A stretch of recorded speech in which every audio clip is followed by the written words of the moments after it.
মনের অভিলাষ অবশ্যই আমি তোমার মনোবাসনা করিব মনোবাসনা করিব।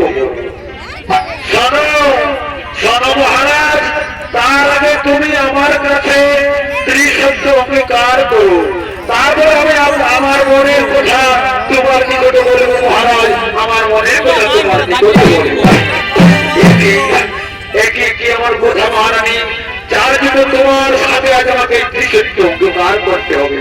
হ্যাঁ মহারাজ, আগে তুমি আমার কাছে ত্রিশব্দ অঙ্গীকার করো, তারপর আমি আমার মনের অভিলাষ তোমার নিকটে বলব সমর্পণ।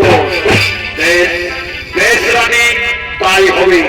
আজ আমি তোমার কাছে ত্রিশব্দ অঙ্গীকার করছি। সাক্ষী থাকো সত্য সূর্য, সাক্ষী থাকো সমস্ত দর্শকমণ্ডলী।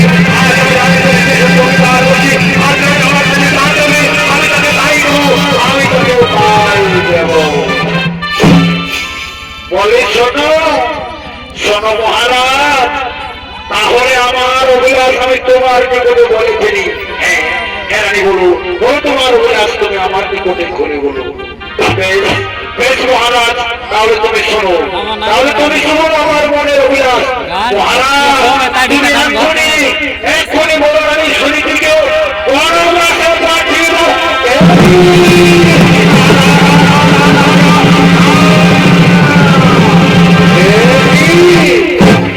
একটি মহারানী শুনেছি, বড় রানী শুনেছিকে বনবাসে পাঠাতে হবে।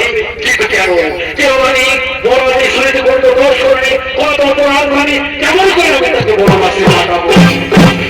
শোনো মহারাজ, আমি অত শত বলছি না। আমি যদি বড় রানী শুনেছিকে বনবাসে না দিই, তাহলে আমি জীবনে সুখী হতে পারবো না, আমি জীবনে